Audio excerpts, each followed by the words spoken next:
let's do that, but actually get up to pitch. I don't want to do that.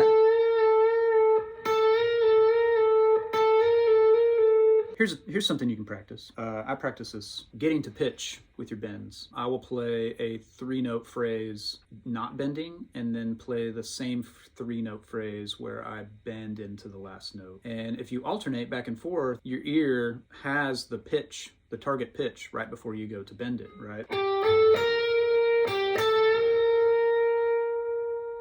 You can hear when you're just the tiniest bit off.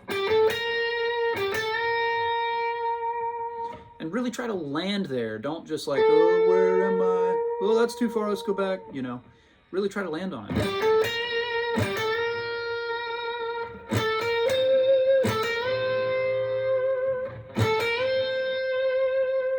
And do it with different fingers too. Most of my bends are ring finger with fingers behind, or middle finger. I never bend with my pinky. Well, I don't know. Sometimes I do with all the. I guess I never say never when it comes to guitar playing, and rarely I'll index finger bend,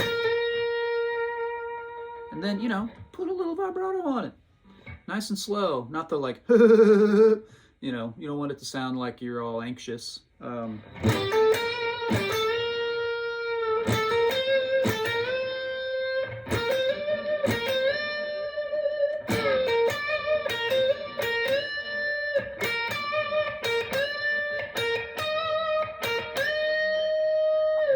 There's your step and a half.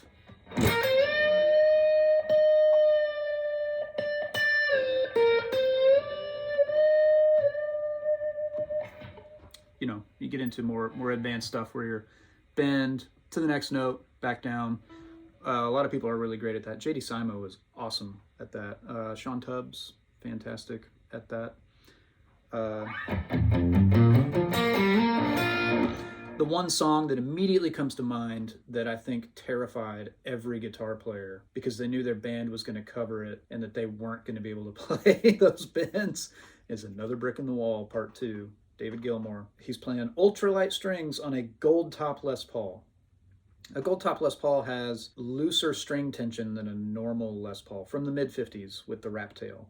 He's playing an old one because that song's from like the 60s or 70s. He's playing an old one, and I'm pretty sure it's a wraparound tailpiece. My gold top, I keep 11s on it because the string tension is so light. When you have a Rat Tail, instead of the Tune-o-matic, the ABR1 with the separate bridge and tailpiece, you have even less string tension. If you play light strings, you can get away with some monster bends. He's bending up to a 4th. That is, that's forever away, Like some of the notes that he's bending to, it's more than a 1/3. He's bending a whole step, 2 whole steps, 2.5 whole steps. There's a couple moves in there that are that far. I spent so much time trying to figure out that stinking solo. And, I think I got better at bending and better at vibrato because I learned that in the context of learning this song. I had the context of the song around it. I wasn't just playing exercises. Exercises are great for the athletic aspect of playing guitar.